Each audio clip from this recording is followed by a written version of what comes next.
Okay, there we go. So we're recording. And like I said, we're going to give people just another minute to join us, and then we'll get started.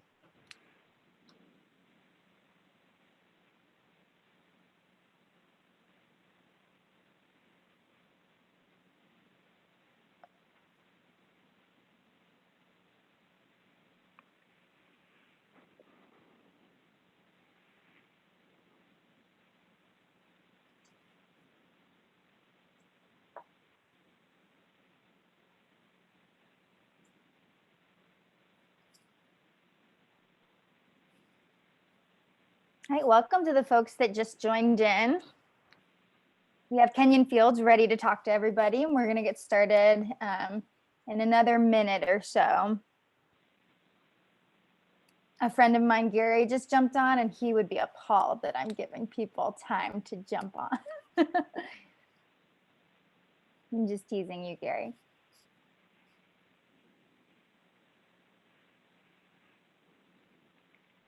Okay, well, why don't we get started? Hi, everyone. My name is Haley Hawkins. I am broadcasting to y'all from Boulder, Colorado on the Front Range. And though these are traditional lands of the Arapaho, Ute, and Cheyenne nations, so I am sitting here on stolen land. I have mentioned that we are recording. We are recording this webinar. And so, you know, if you don't want to be on camera, that's completely fine. Leave your video off. Got some more people jumping in. I am the Southern Rockies field representative for the Endangered Species Coalition, the host of this webinar. And our mission is to stop the extinction of our most at-risk species from human-caused extinction. And we do that through education, a little bit of lobbying, advocating, and coalition building. And there's a lot of really important stakeholders that come with coalition building, and private landowners are one of them. And one reason why connectivity is so important to us is because habitat loss and fragmentation are the #1 drivers of species decline and extinction worldwide. The United States is no exception, and nor is Colorado. And so I'm really excited to have Kenyon on here talking to us about the role of private landowners and how that feeds into corridors and connectivity. I also wanted to say a big thank you to Elizabeth Manis, who is on here. She has recruited the speakers for every single one of these habitat connectivity spotlights. We've been doing them since June. This is actually our last scheduled one that we have. We don't have any more in the queue, just a heads up, but this is our 9th one. She's done so many. We have a really consistent audience and a really consistent big number of people that always register, and Elizabeth has just done such an amazing job. And so huge thank you to her. And I think that is all that I have to say. So thank you everybody again for joining. I'm handing it over to Elizabeth to say hello and move us along in the agenda. So thanks everybody. Thanks, Haley. So hello everyone. We're really glad you've come to join us for this 9th and final habitat connectivity spotlight we have for the Western Slope Connectivity Project, which is a project of the Endangered Species Coalition. And we are thrilled that Kenyon Fields has made time in his schedule for us and is going to talk to us about connectivity and land. I've been talking to Kenyon on and off over the past I don't know, a couple of weeks, sort of more in depth, but I've been in touch with him since late summer. And I think this is definitely going to be a wonderful way for us to end our series. So Kenyon's going to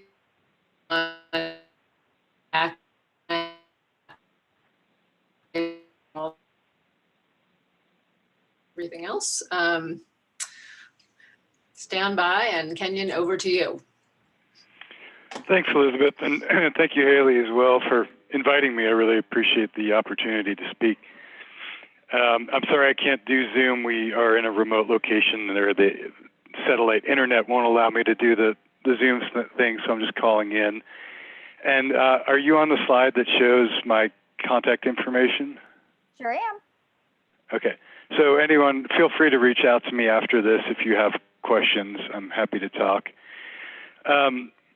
Elizabeth asked me to start with my bio, and rather than just give you, a few lines of bio, I realized that if I were to tell a bit of my story, it actually really traces or speaks right to the question at hand for this presentation of the role of private lands in conservation. So I'll sort of approach my bio that way, and just start with, for years I worked in Alaska entirely on public land issues in the Tongass and Chugach National Forests, where private lands just aren't a thing really. And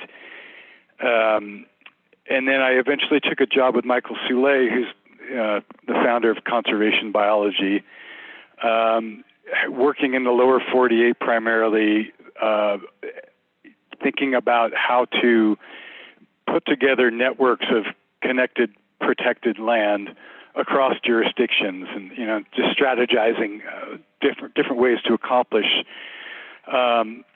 connectivity conservation, if you will. You can go to the next slide. So we did things like mapped the most important connections at all sorts of scales, ranging from county level on up to looking at the entire West, and figuring out where's their resistance to the flow of wildlife from Mexico to Canada, and thinking about climate change in that context, that the state of Arizona is going to need to manage for a lot of species that are currently in Chihuahua and Sonora in the not too distant future as things move north. And so how are they going to be able to do that? Next slide. I also formed the Connectivity Policy Coalition, which I realize that the large national conservation groups that have really effective policy shops weren't necessarily coordinating around connectivity issues in particular, and so we started this coalition, and from that we drafted the first ever wildlife corridors bill that would establish a national wildlife corridor system that's akin to the National Wildlife Refuge System. You're looking at the face of the current version of the bill, which actually passed the House this summer.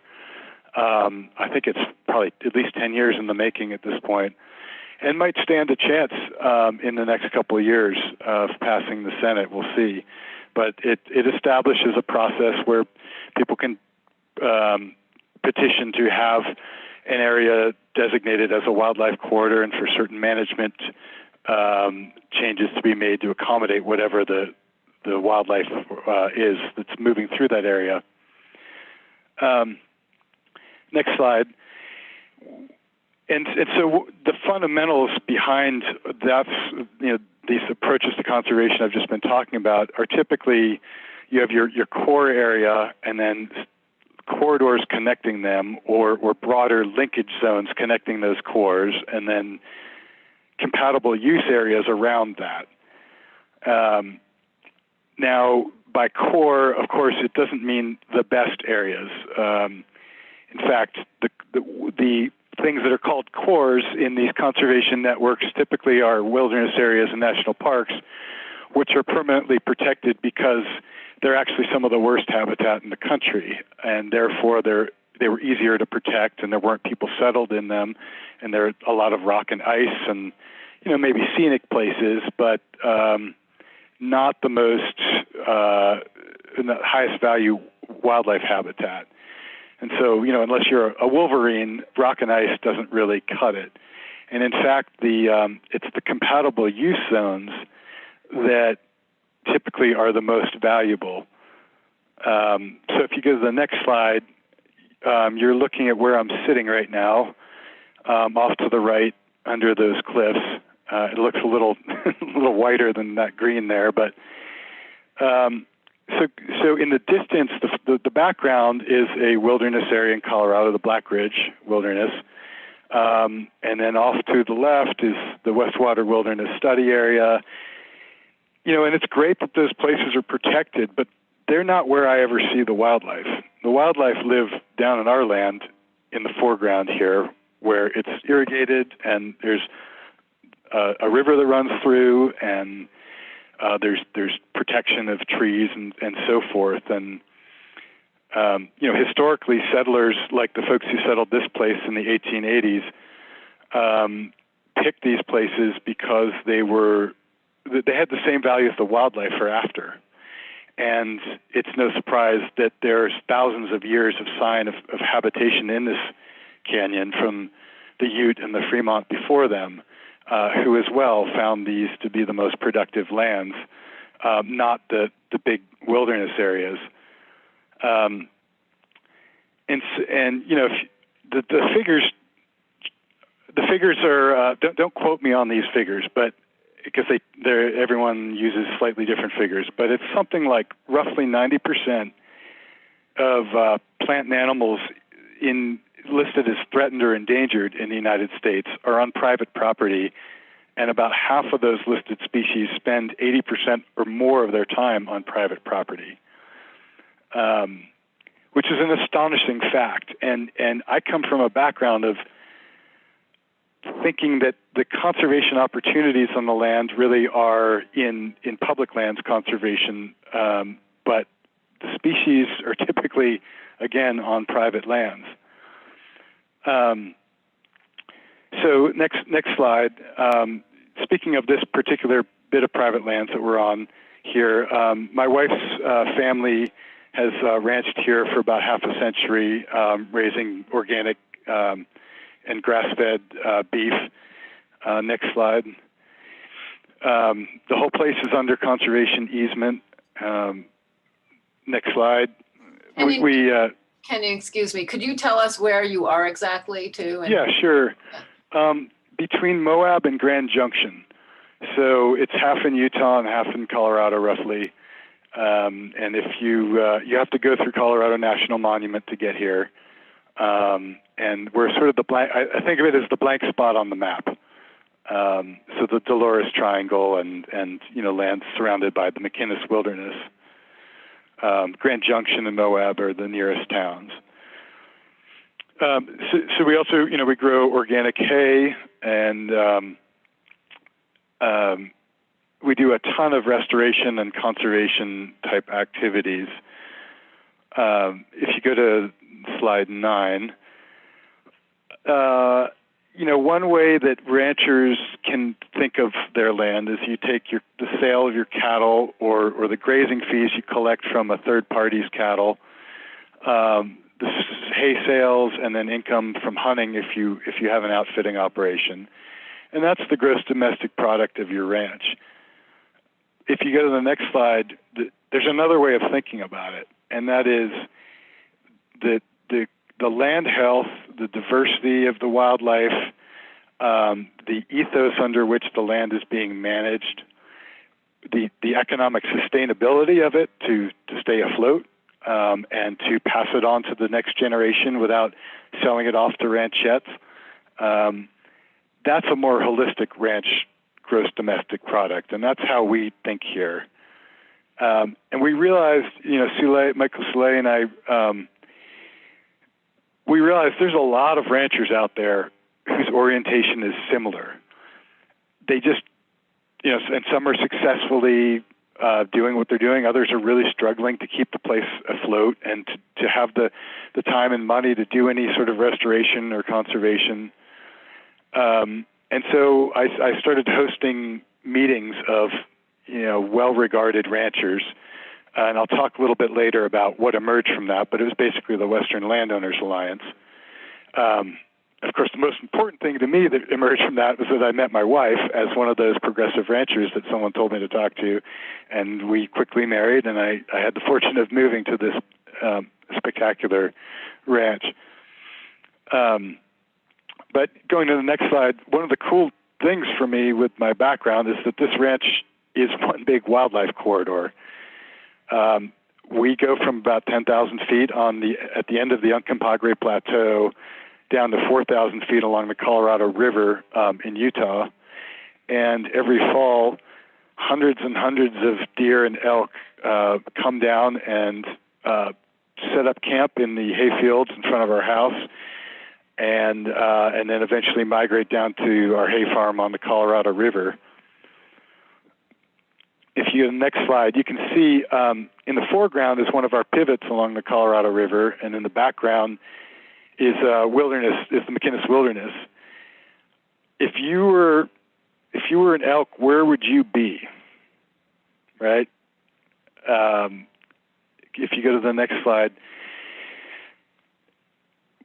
one thing you find on working lands, often, especially well-tended working lands, is there's a lot of amenities that our wilderness-type areas don't have. And so in this case, you're looking at a few of our livestock guard dogs, but this is part of a wetlands complex that we've built, partly for wildlife and partly to filter the water that we use for irrigation.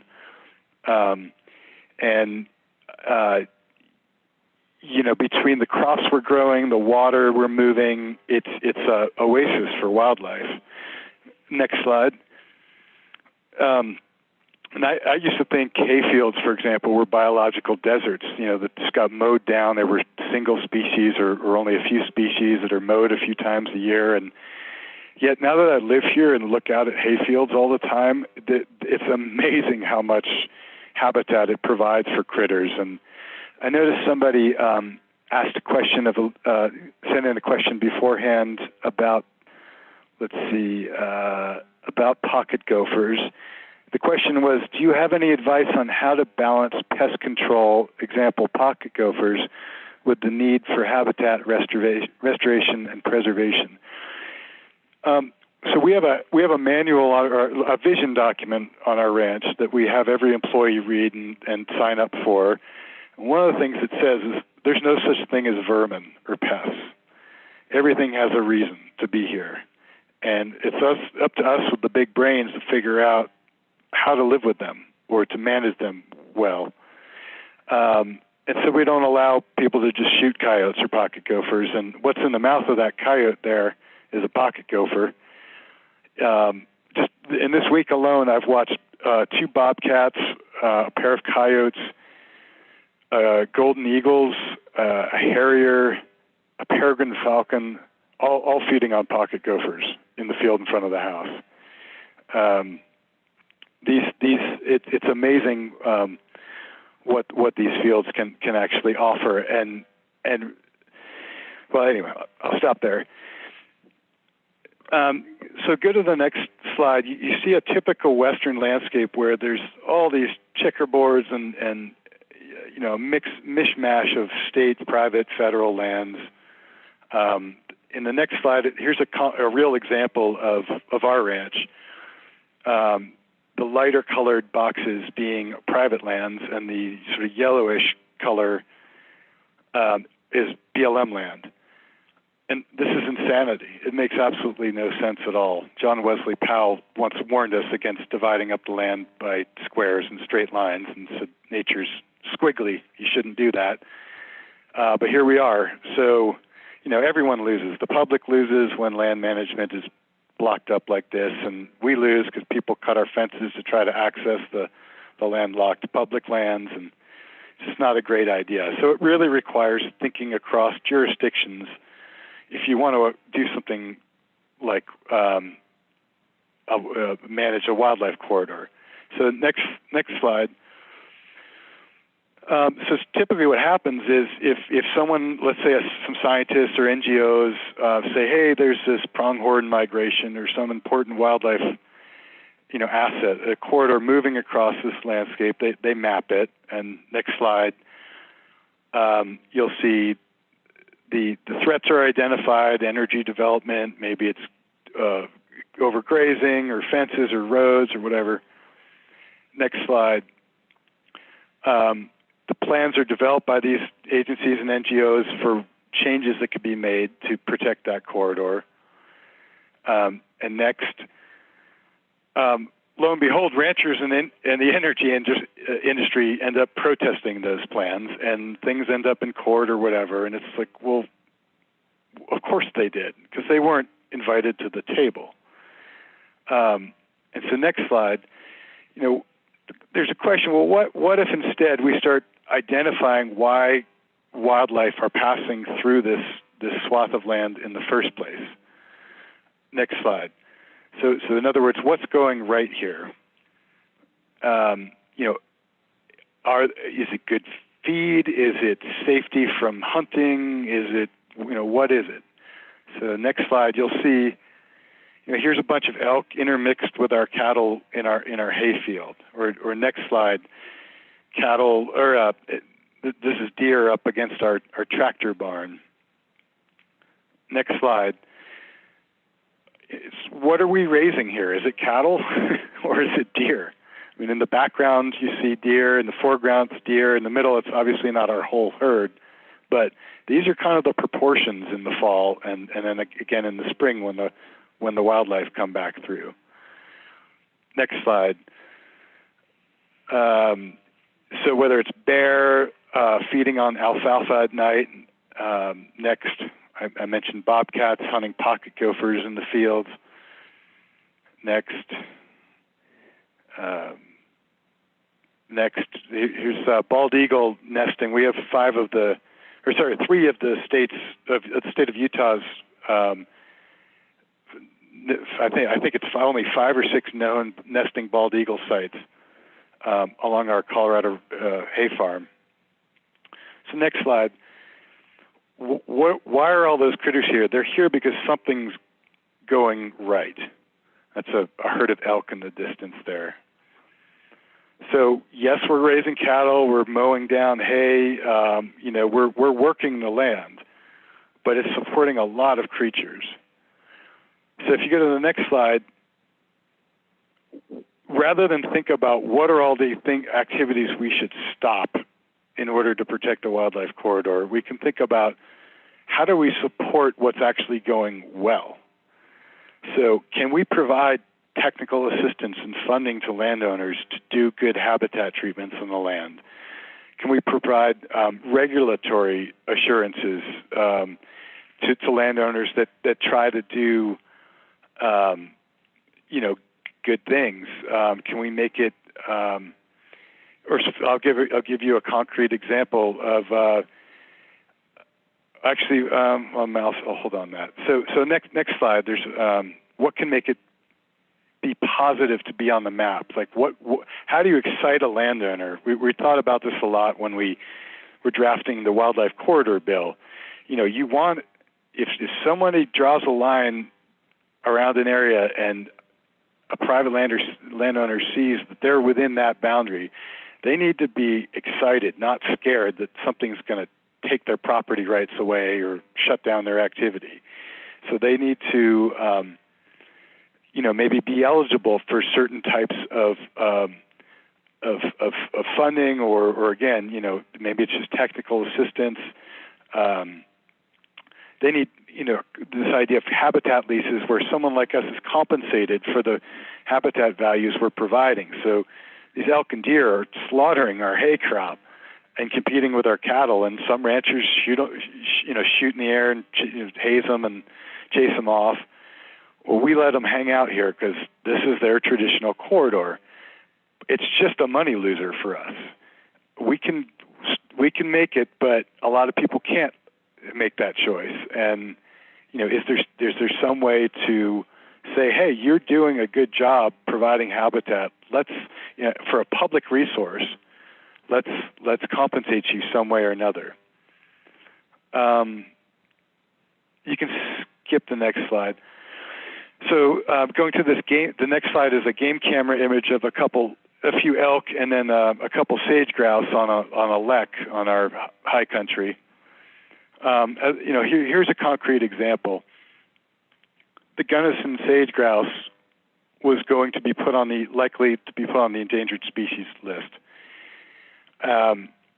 So we were, through my wife's good timing and ambition, she was able to get, I think, the first candidate conservation agreement with assurances, CCAA in the state, for sage grouse, where basically we worked with the Fish and Wildlife Service and said, look, we want to do whatever it takes to protect the grouse that are on our property and you know, make for good habitat.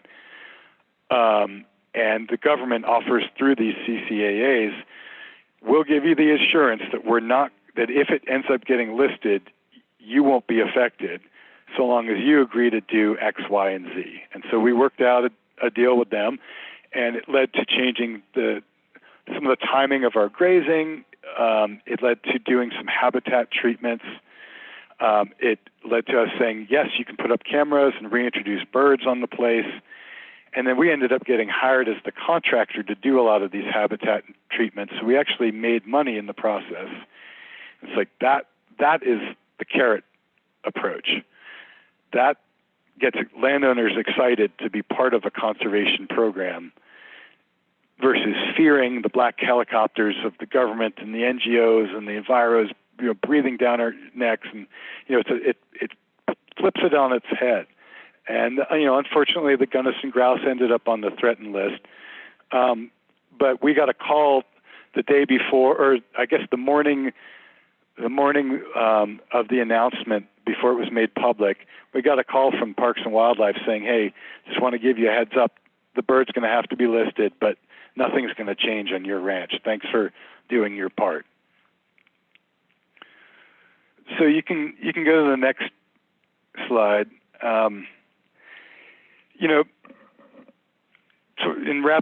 Moving towards wrapping up here, at the end of the day, grizzly bear lovers and cowboys and wilderness lovers and ranchers, everybody's in the same boat in that, if the West continues to be sold off into ever smaller parcels and developed at the pace it is, we all lose. And these big legacy ranches around the West, and it doesn't have to be just big ranches, but some of these big ranches are larger than your average national park. And the value they can play, the necessary role they play in any systematic conservation network is just enormous. And so, one challenge is to figure out how do you keep these places from getting sold and broken up, because they're barely marginal from an economic perspective. The money just isn't there to run these places anymore. So I think any environmentalist should be really concerned about how do you keep these places whole and constantly striving to improve management practices on the land. And so that's where the Western Landowners Alliance came from. So if you go to the next slide, you've got on the left here, it's just a sort of image of these big, ranches scattered around the West that were not formally organized together and not necessarily represented by the industry groups out there, like cattlemen's associations and so forth, who wanted both to band together, to have a knowledge-sharing network, to learn about the science and from each other's experience, but to also take that to D.C. and to state houses and try to get policies changed to better incentivize the good stewardship that many of us feel we're doing. So the Western Landowners Alliance became a nonprofit that now has, I think we're up to something like 18 million acres of land represented in our network from the Canadian border to the Mexican border. We are working with the Biden transition team on advising on some land use policy changes that would be good, and on the 30 by 30 campaign. We do a lot of communications. Here's just, if you go to the slide with these two publications, I think that's 37. Just a couple of examples of, we produce these brochures and a magazine, helping landowners figure out how to deal with predators or, help migrating wildlife. The next slide, we organize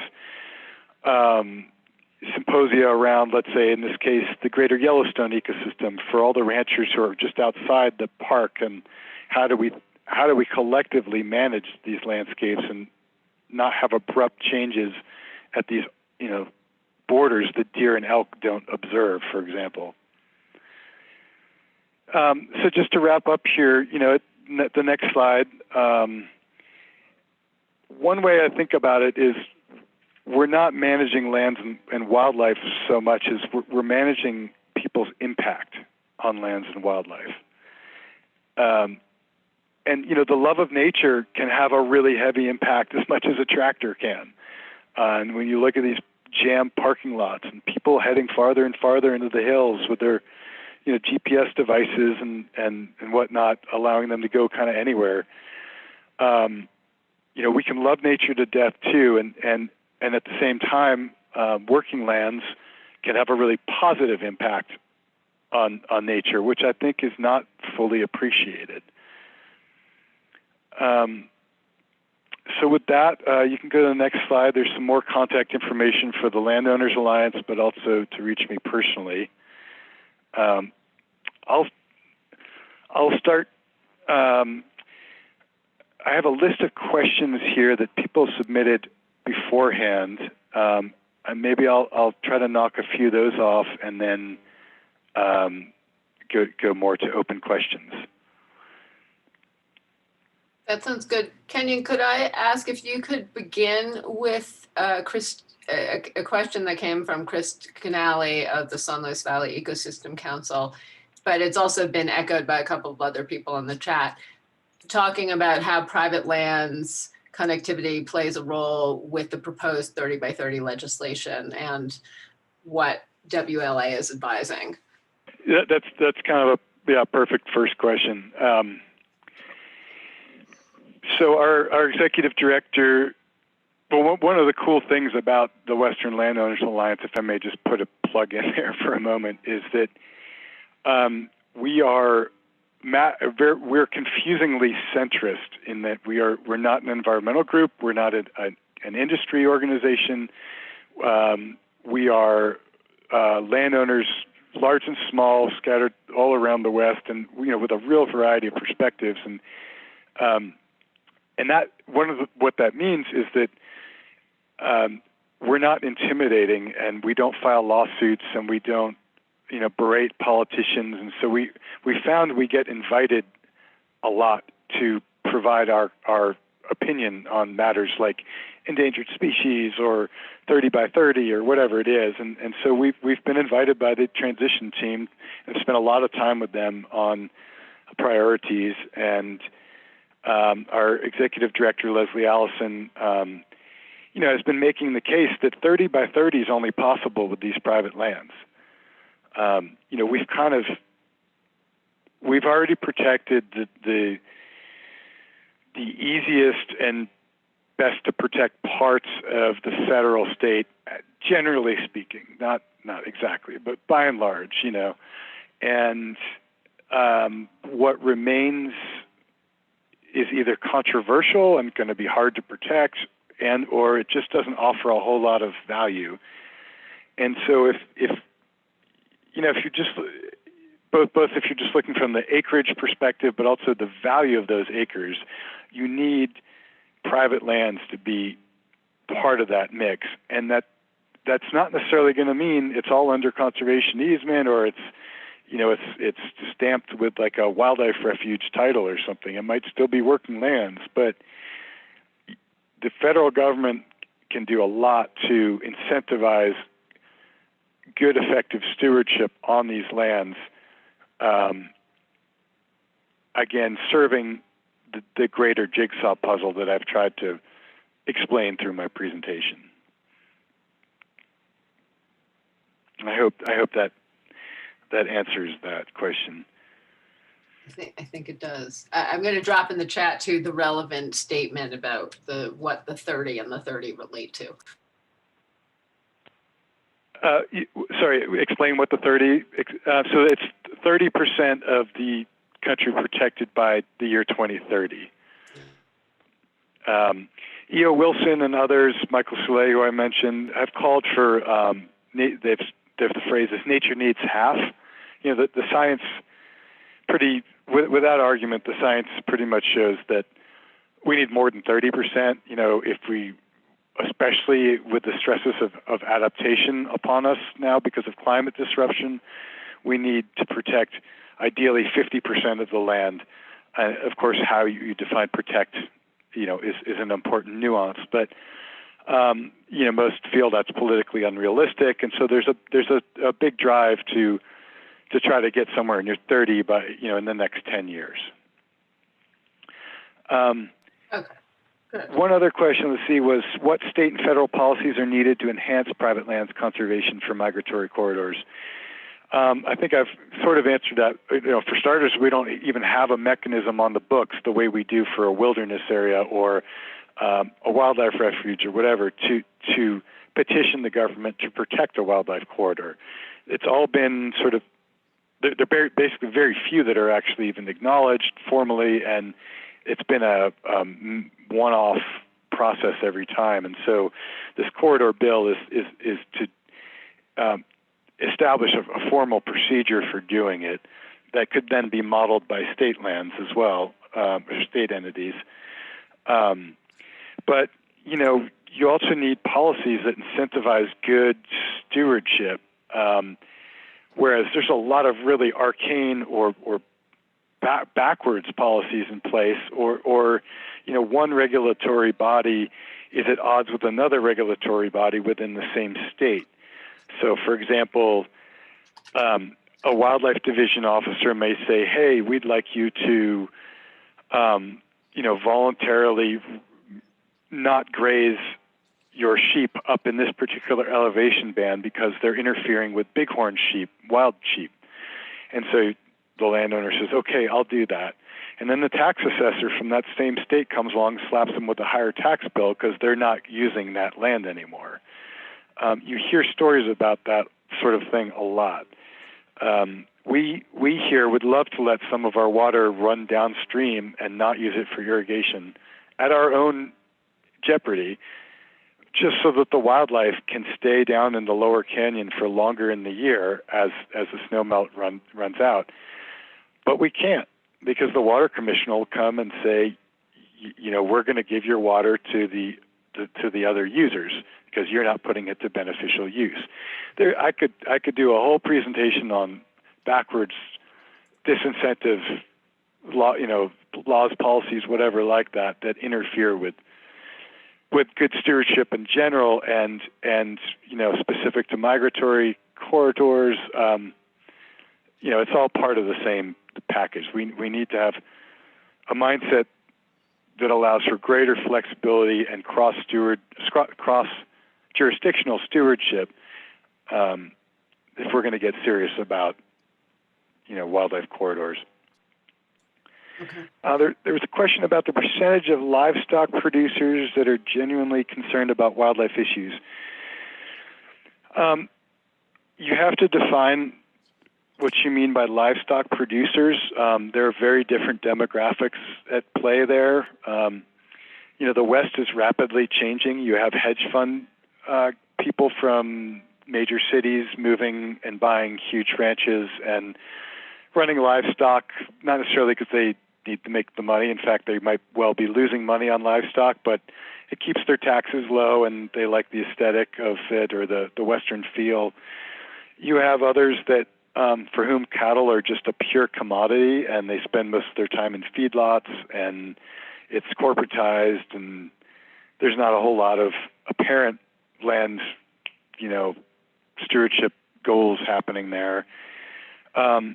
So you have to be specific, but I'd say in general, there's a really good positive upward trend of lots of landowners trying to figure out how to do right by the land and to stay afloat economically in the process. And the two are absolutely inextricably intertwined. And, at the Western Landowners Alliance, we've been overwhelmed with the level of interest. So I'd say it's good.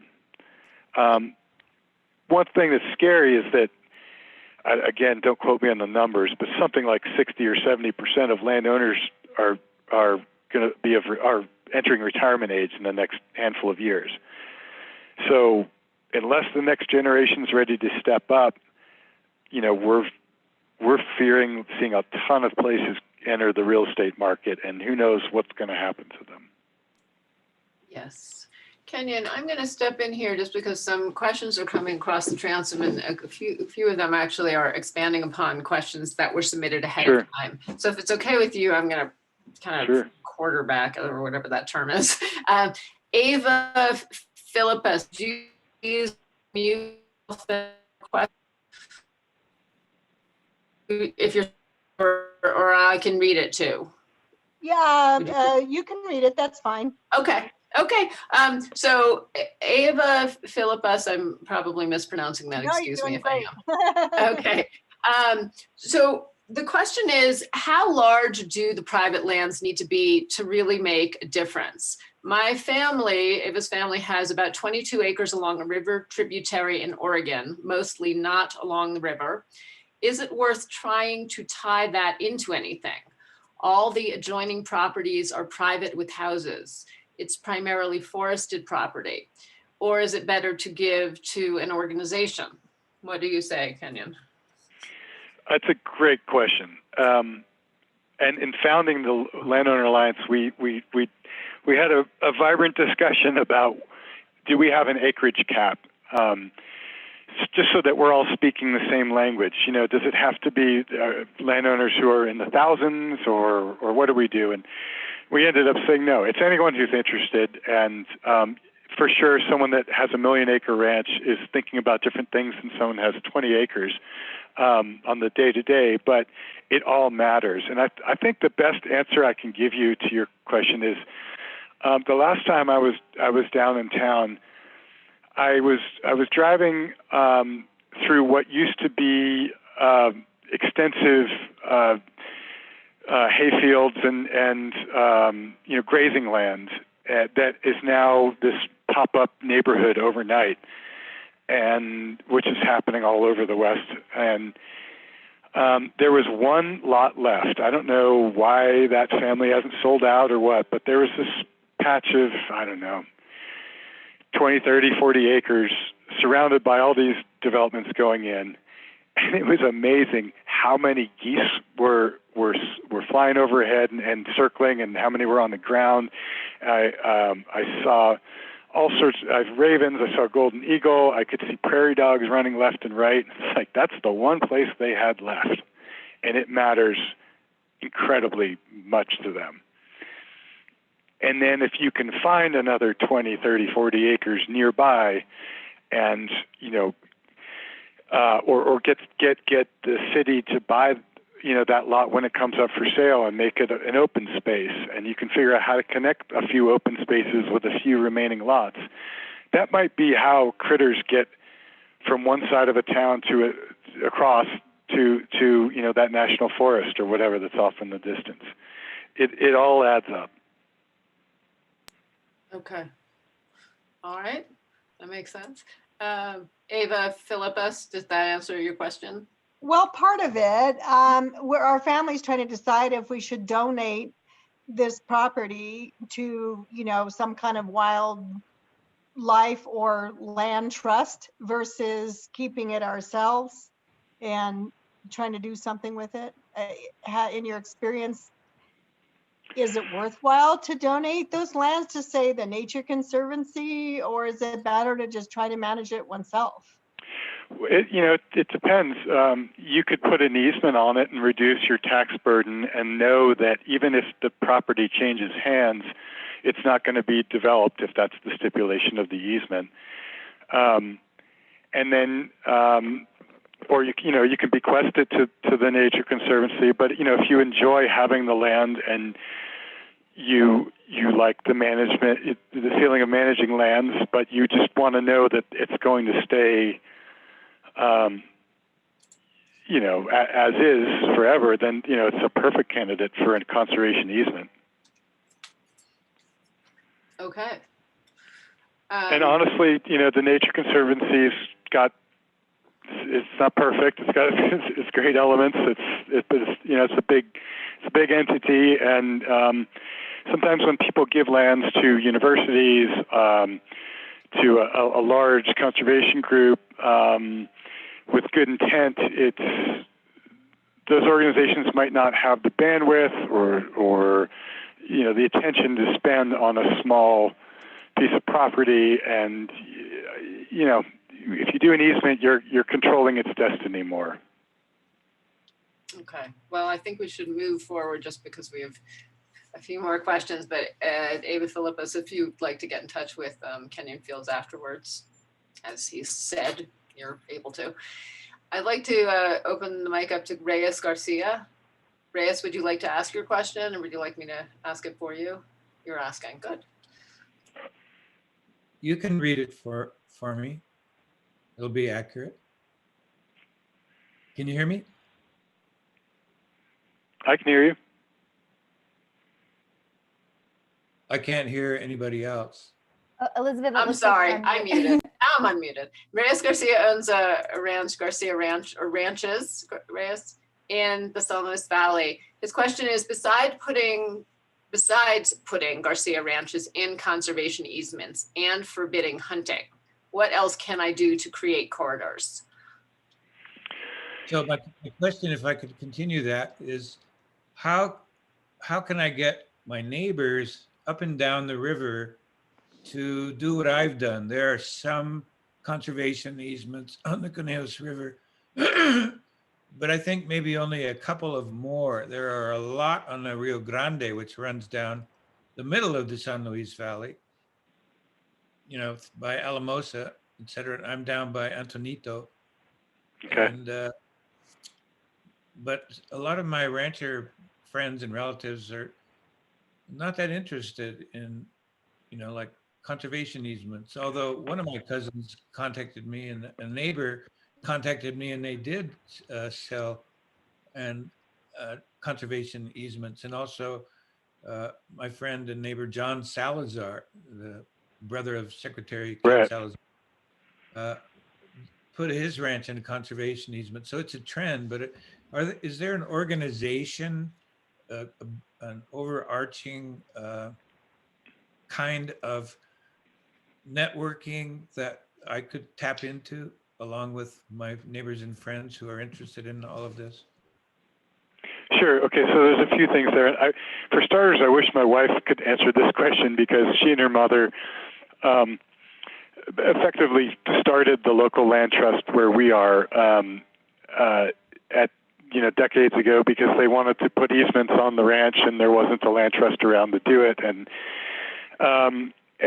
at first they were seen by the other. I mean, this where we are has traditionally been it's all ranches, and the neighboring ranches eyed them skeptically. What is this conservation easement stuff? Why would you lock up your land and remove control over it? And long story short, today I think it's something like 80% of the ranch lands in this area we're in are now under conservation easement, and an even higher number of the Gunnison sage grouse occupied territory is protected by easement now. And it was the same thing with organic. When my wife said, I'm not going to do cattle unless it's organic, and same with hay. And the neighbors just thought she was a weirdo. And, when year after year she saw that we were killing their prices, topping the market, and much more stable to price fluctuations, all of a sudden they start going, so what exactly do you have to do to be organic? I think it takes time. It takes trusting the messenger, and if someone like you can have the conversation with the neighbors, that's great. But sometimes it takes an outside entity like the Landowner Alliance that isn't. It's not an environmental group, and it's approachable. In fact, we have a staff member not too far away from you that you also asked about. Are there entities to go to? The Land Trust Alliance oversees, or not oversees, it helps, I guess, organize and be an umbrella for local land trusts, and can be a resource. But the Western Landowners Alliance as well, might help you have conversations with neighbors about the different ways to do easements or various conservation, get involved in farm bill programs and whatnot for conservation activities and explain, the options and why it's typically beneficial for folks. Well, thank you for that suggestions. I do know Leslie Allison, and actually I'm on the editorial board of the new magazine. Okay. I thought I recognized your name. So I mean, like Leslie or Hallie is in Salida. She and sometimes what it takes is pulling together a neighborhood, working group around some challenge, whether it's removing old style bad fencing and replacing it with high tensile wildlife friendly fencing, and getting volunteers out to work on each other's ranches. That can build trust and a sense of a shared purpose, and then easements become an easier conversation, and you start having a vision for the neighborhood. We're doing that with we're removing a ton of Russian olive and tamarisk along our riparian, and we want this to become a watershed-wide effort. So we've already got the BLM working with us on their portions of the watershed, and now we're working with the local land trust, who's a good messenger, not us progressive weirdos, to go to the upstream neighbors and say, hey, here's how we can do this at no cost to you. What do you think? Great answer and great suggestions, and thank you so much for your presentation. It's the best one I've ever heard about all of these issues. Thank you so much. Thank you. That's very kind. That's good. Dang. Okay, well, And I've heard a lot of people talk about all these, but man, you really have a comprehensive understanding of how it all fits together. So I really appreciate that. Thank you. good. Well, and continuing in our wonderful presentation, Gary Skiba submitted a question ahead of time, and it is also about conservation easements. I'm just wanting to make sure that the point he's making is covered. He says, outside of conservation easements, are there any cost-effective methods to conserve corridors on private lands in perpetuity? Is in perpetuity, is that fully addressed? Yeah, that's kind of the key word there. So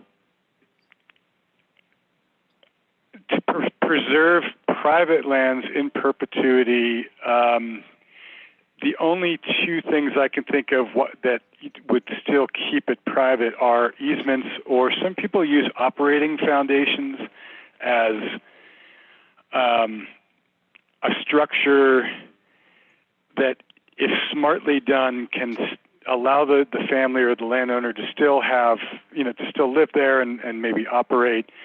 But it turns the place almost like into a nonprofit, if you will, and can have charters that restrict what can happen on that place in perpetuity, if I understand it correctly. These are complicated to set up. There's tricky tax implications and whatever that you have to sort out, problems with self-dealing if you're still living on the property. But outside of operating foundations and easements, I can't. And so then there's like the conservation reserve program and other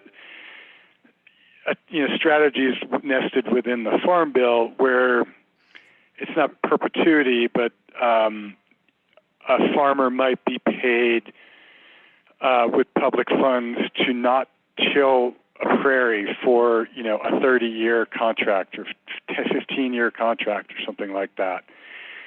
And I used to think I'm not agreeing with that. I mean, so we're spending a bunch of public money every year to preserve the prairie, but then at year 15 or whatever, suddenly it can be a Starbucks. Who's getting the good end of the deal there? That said, I've kind of changed my tune a bit over time, and I feel like, again, every bit helps, and it gets the ball a little bit farther down the road, and who knows what the place will look like in 30 years anyway.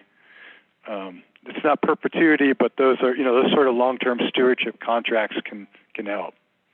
Mm-hmm. Okay. Who enforces the easements after a land sale? The land trust The land. does an annual evaluation. So they're getting very sophisticated at doing this remotely, but typically they would drive around your place and make sure you didn't put up a Starbucks or build a road or whatever your easement prohibits. Mm-hmm. Now they're starting to do a lot of remote sensing with the cost of satellite imagery becoming cheap enough. And when a trust has a lot of land to survey, they don't necessarily have the staff to go cruise all of it. Okay. Kenyon, we have a question from Amy Phillips. Amy Phillips asks, Amy Phillips, would you like to ask your question aloud or would you like me to read it? I think she asked me. You can read it. Okay, I'm gonna read it. And then we're going to go back to the sent in advance questions. Do you have any advice for folks who have bought 5 to 20 acre lots on former ranches about how they can manage their property to enhance wildlife sustainability? So you've bought a lot on a ranch that's been broken up and you want to enhance the place for wildlife. I think that's the idea. Yeah, okay. Buy a bunch more lots and put the ranch back together.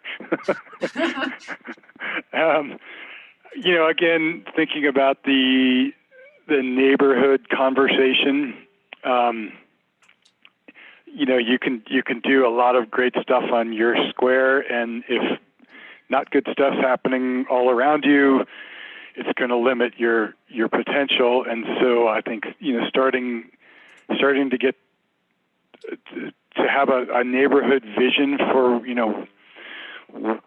what are we trying to accomplish here, and it might be that every year you have some migration of some creature that comes through, and you maybe collectively or maybe your role is you invite some scientist or interesting person that knows a lot about that species and that migration to come talk to your community center, where you've invited your neighbors, and you start thinking about what are the challenges? Do we need some speed bumps, or to fix some fences, or to all pitch in and buy this one bit and make it an open space? But starting with understanding what resources and actually writing it out, identifying what are the resources, the assets here that we want to protect. What do we know about them? What are the challenges? What's going right? Starting to put that on paper will really help guide you to a vision, and then you'll start knowing, well, what resources do we lack here? What knowledge do we need the NRCS to come out and tell us about something, or a private NGO, a private entity or an NGO? Yeah, I think that's what I'd say. Okay. Haley.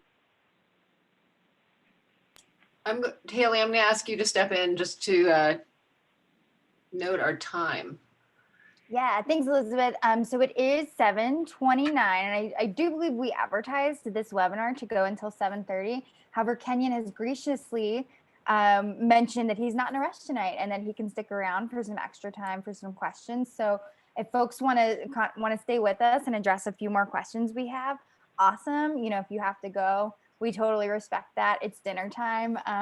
So in the meantime, we're going to keep moving on, but please know that if you need to leave the webinar, we understand. And I wanted to, let's see, Shayna Oliver made a really interesting comment earlier that that we would love to circle back to, Elizabeth and I. And it was when Kenyon was speaking to, what do you do with, let's see, like, what do we do with this land that maybe, maybe it's not connecting with certain places. And Kenyon offered a few really good options, but then also Shayna Oliver mentioned that there's the Land Back campaign that in which Indigenous people are seeking their land back to conserve and provide original land stewardship. She also said and I'm not quite sure how to say this, but the Tolani Lake Enterprise is also a native-led organization that works with the land. So that's like another really cool option. And, you know, Kenyon, I don't know, I know that Western Landowner Alliance has, you know, I think I was on a webinar last year and started talking about a little bit about decolonialization and yeah, and I don't know, I guess, do you have anything that you would like to add to that or anything that sparks for you? I'm not familiar with the organizations that you just mentioned. I'd be curious to learn more. Let's see, what could I add there? You know, we work with someone who spends a lot of time with tribes in Montana and Wyoming, consulting on land management and raising bison instead of cattle, and you know, and trying to figure out how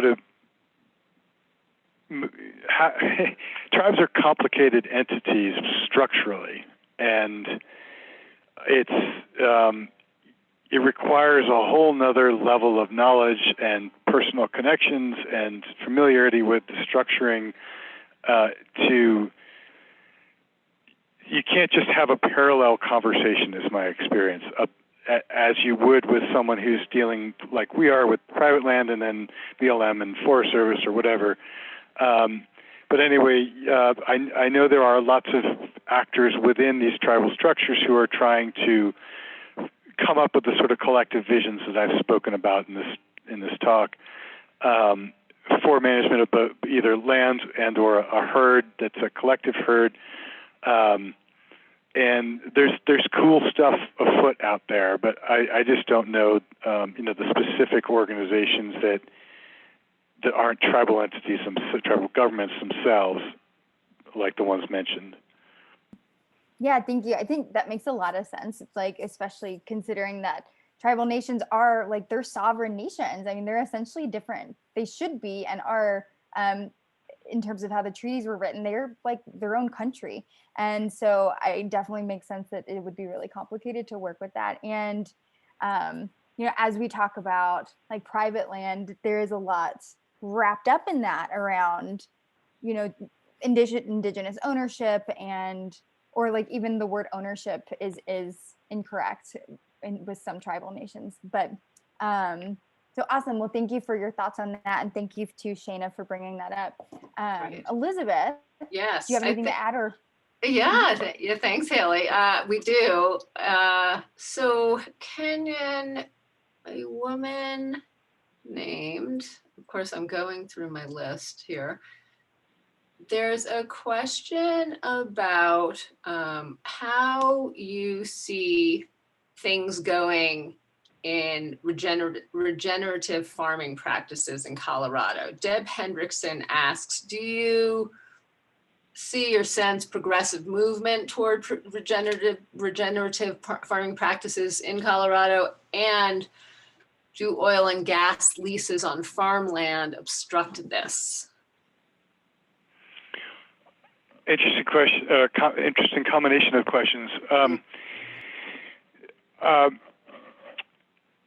So let's see. I think in general, in a lot of states like Colorado, but particularly California, there is a huge movement towards regenerative agriculture. And in fact, one of the fellow board members of the Landowner Alliance, Wendy Millett, manages the Tomcat Ranch in California, and they're super into, and she's part of all these networks of regenerative ag people. And I always laugh with her and say, well, you ought to come to our ranch because we're farming sand. There's no soil here. You know, we're starting from bare quartz. But anyway, I think there are a lot of people in Colorado, not necessarily like the West Slope where I am, who are very much part of this growing movement. And, you know, I would probably, again, suggest that you talk with the Landowner Alliance to get connected to who in particular. And, you know, but as far as your oil and gas question, part of the question, you know, I think one thing that's cool and worth mentioning is someone there's someone that owns a ranch on the other side of the Grand Valley from us. It's a huge, you know, park-sized ranch, and they're in the geology type that's full of oil and gas, and they're surrounded. They're trying to run a cattle operation and hay, but also do very ambitious restoration of the creeks and rivers or small rivers that run through the property.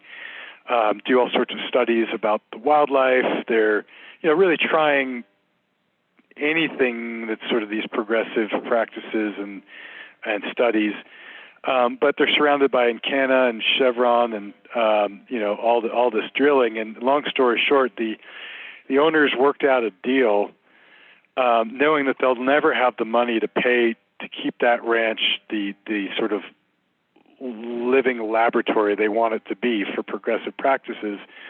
They'll never be able to pay for that unless they did something like a really extensive guest services operation, dude ranching, where, I mean, they do some of that, but unless they really hammered the place with recreation, they're just not going to have the money. And so they started working with the oil and gas companies and said, hey, look, you know, if we'll let you directionally drill through our property instead of going up on top of all these public land mesas and building a spider web of roads, you know, for a cut, and with the conditions that you don't do this or that practice. And long story short, kind of worked out a deal in the neighborhood that, you know, should serve as a form of endowment fund to fund that ranch and their cool restoration activities for the future, while limiting the effect of oil and gas on the place. And, you know, a purist could say, well, but they're allowing some additional oil and gas drilling to happen on the place. Yeah, but the benefits far outweigh the costs. Likewise, on some Louis Bacon's ranches, like Tercio down roughly in the San Luis Valley area. You know, he's not been shy about the fact that, hey, I'm going to do coal bed methane development, but I'm going to do it right. I'm going to be industry leading on what a good CBM development should look like. I'm going to hire all the scientists and the whatevers to advise the project, and the money is going to get turned around and put towards, you know, reducing fire risk or doing some studies on sudden aspen decline on my other ranches. I think that's becoming far more common of a practice in the West. Okay, sounds good. Kenyon, a question from Polly Reitz is, what is the major obstacle in recruiting landowners to join in these efforts?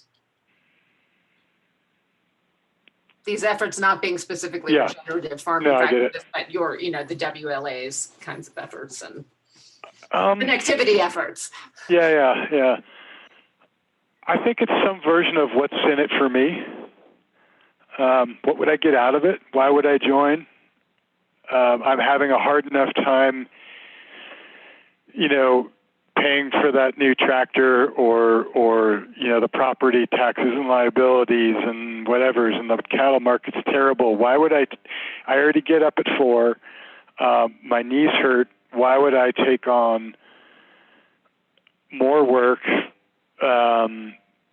that's not going to pay me, and I'm not entirely clear who I'd be doing it with or for what reason?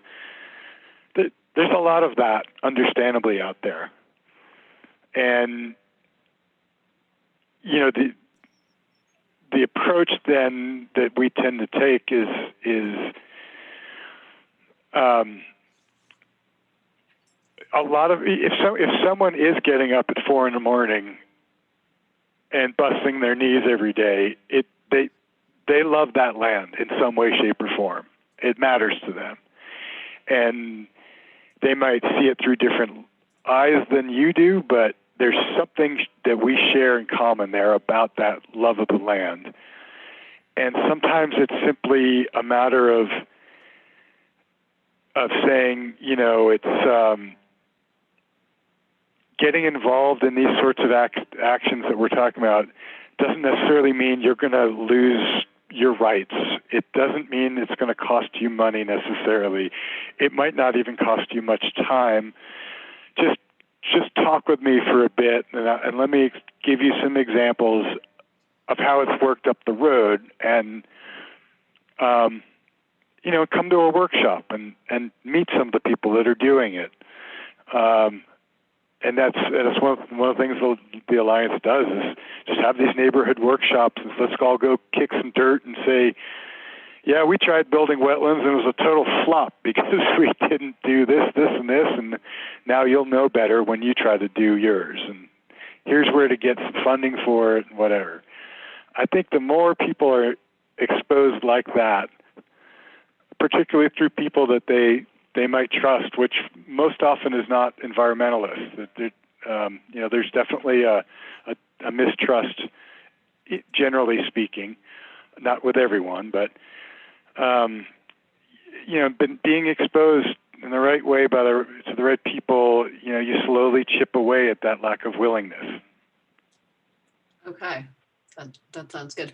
Everybody, and Kenyon, we're going to just run for a few more minutes and see if we can cover some of these questions. There's some more of these questions that came ahead of time. Kenyon, was the first question you covered about the BLM leases every 3 years being possible with the 1 year break? I did not. You did not. Talk Okay. about that. So the question from Deborah Taylor is, would a bill limiting renewal of grazing BLM leases every 3 years be possible? And would a 1 year break be enough to help the land? Two questions that are very much on our minds on our ranch here. I'm going to treat them separately at first. Just rather than assume everyone is aware of this, you know, places like us, we've got our deeded land, you know, our private base, and then we have allotments both on the Utah and the Colorado side that are BLM lands that we have the grazing rights to. Those theoretically are, and the management plan that we sign up to with the BLM for those allotments is supposed to be updated about every 15 years. So the question was, you know, if we changed it to every 3 years, you know, let's see, I'm trying to find the question again. If that would be possible, and the short answer is absolutely not politically and not practically on the ground, or just logistically within the agencies, and I'm not convinced it would be a good idea, and I'll tell you why. But first, why is it not possible? I mean, some kind of grazing reform's got to happen soon, and we're all supportive of that. But you know, the current situation is there's nobody home at the BLM in a lot of districts, a lot of offices. We've been writing our draft for our renewal that's 5 years overdue, and can't, you know, there's no one to work with. There's some temporaries, and then someone leaves and gets reassigned, and you know, everyone I know is already behind. The agency is far behind in their 15-year renewal schedule. 3 years, it just wouldn't happen, and the politics to be on that short of a time frame, I don't see it there. And the reason why I said I don't think it's a great idea is because what we'd really like to see happen is more of an outcomes-based grazing approach that, for example, well, let me make this concrete. So on our ranch, we're in a severe drought. There's no water out in the allotments. It's mostly weeds at this point that are out competing the few natives. We're not getting any rain at all. And we already voluntarily reduced our herd to 60% of what the BLM allowed us to graze, and then further reduced it this year. And yet we are not allowed to just indefinitely rest those allotments. And which is, you know, even though we're going to them and saying, look, we're volunteering to lose income by not grazing those allotments and, you know, reducing the amount of grazing that can happen on this ranch because we think the land can't handle it. And they're going, well, the books say, you know, you can only rest, you know, about a third of a decade. And, you know, that's just crazy in this circumstance. So what we'd like to see happen is we say, let's sit down and figure out what are our shared goals of what this landscape ought to look like.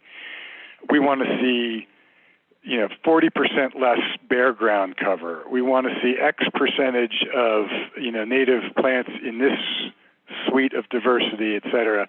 You know, let's go map out the goals. Let's do some monitoring, transects, and then let's go check, you know, every year and see how the land's doing and agree that we will only start grazing it again once it has met those land health goals. That to me is a sensible way to manage the public estate. And a 3-year window would be too short for that. It'd be hard to even get the plans written in 3 years given the lack of staffing and resources at the BLM. And I think you need a longer time frame for management. Does that make sense? Yeah, I think that does. This questioner is not even here about asking about the 1-year break, but and the 1-year break being enough to help. Oh, right. And so that question, well, we're about to find out because we're pulling, you know, we're going to rest these allotments. We're going to rest almost the entire ranch indefinitely. And no, a year is not going to do it. You know, even if it started raining tomorrow, we need far more saturation of the water table. Everything needs. It's sort of like if you were locked up and not given food or water for a week, a meal's not going to cut it. You know, damage is it's not just filling your stomach; it's making up for whatever damage occurred to your system during that week from being malnourished, and the land's going to need some time, even in good circumstances, climatically. Okay. Well said. That makes sense. Well, That said, sorry, one quick last addendum to that. Yeah. That said, this whole idea of the holistic range management protocol does make a huge difference. So if we've got 60 different pastures, we agree to not use 5 of them every year, and it's a different 5 every year. And simply having a year off in that context does really make a difference. And so we have a well-planned rotation of, you know, okay, this year we're going to rest these pastures. We're going to monitor and see how they do, and, you know, probably graze them again next year. But that 1-year break will make a difference. It's in extreme circumstances where don't expect miracles just in a year. Okay. Understood. Well, we're going to have to wrap up. Kenyon, we want you to know that there's been a lot of very supportive and positive commentary in the chat. And Okay. I know you can't see the chat, but it's definitely an exciting and really you know, really timely topic for everyone. So I think your slide showing how the big red circle around with the line through the cattle sales plus hay sales plus grazing fees plus hunting income equals ranch GDP, you know, as something we don't really need to think about, or not need to, but which we can start to set aside and look forward to a different set of a different equation where land health plus wildlife diversity and richness plus shared land ethic and economic sustainability, inheritable is a question mark, but that is the new ranch GDP.